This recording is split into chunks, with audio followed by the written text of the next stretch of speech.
The question, what constitutes a good writing assignment, deserves the attention that rhetoric and composition experts give it. By and large, they recommend assignments that have relevance and that spare students the agony of conveying canned responses to predictable topics. Unfortunately, many assignments that score high on the relevant scale still fail to elicit intellectually charged writing. What I've found is that it doesn't matter ultimately if the topics are relevant or not, easy or boring, or even beyond the student's grasp. What seems to matter a great deal is the wording of the assignment. A good topic does not become a good assignment unless it has nudging directions that help students begin writing. With assignments that freeze students in their tracks, a hint or a piece of advice, a shift in perspective, or an illuminating question encourages writers to move, to put words down, to commit to putting themselves out there, or to take a risk. If I'm right, the way directions are worded has far more importance than noted by the experts in the field. When I've rushed to make up an assignment and post it online, I've missed a great chance to specify variables needed by writers to start thinking about the assignment's rhetorical problem. Carefully written instructions that move students into pre-writing are the ones that transform my expectations into prose that intrigues and sparks their interest. The most effective instructions speak to students from their points of view. Once these instructions are online and available to them, then they can begin to manage variables and constraints. But without a switch in my perspective, the assignment stands by itself and engages only the more motivated writers. I believe students depend on my written as well as oral instructions for guidance to their writing. They need different kinds of directions in order to execute different written performances. If I receive a set of disappointing papers, I will look at my instructions before I render final judgment on their work.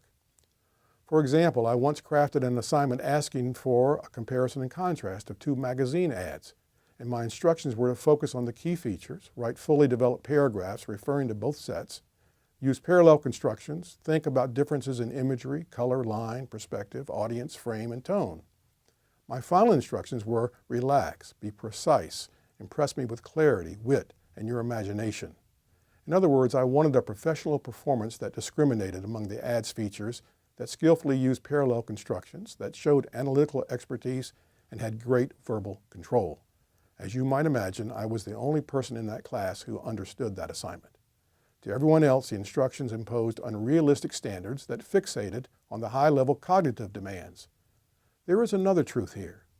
Because assignment instructions serve as guide to writing behaviors, they should not create problems. Their job is to reduce impediments to writing.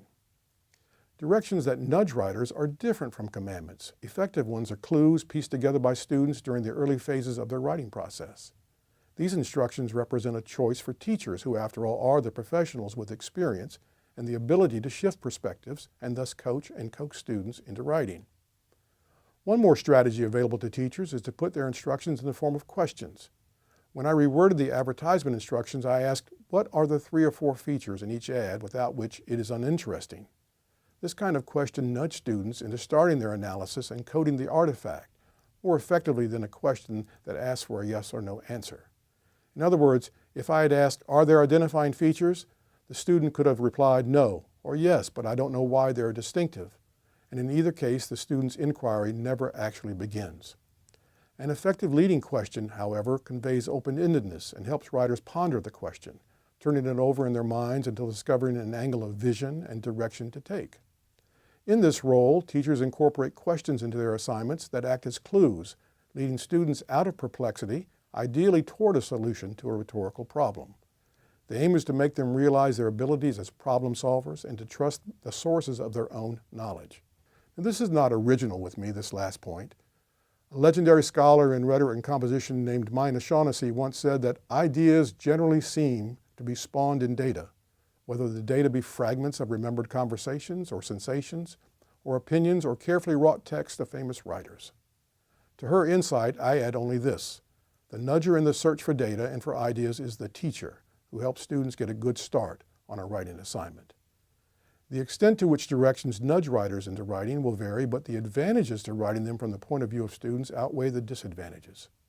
Student-centered instructions push writers forward toward new skills, and these skills instill confidence. Students read assignments without dreading the work because the instructions lead them into writing, and once nudged, they often discover words and ideas and feelings which might otherwise have remained frozen in their minds.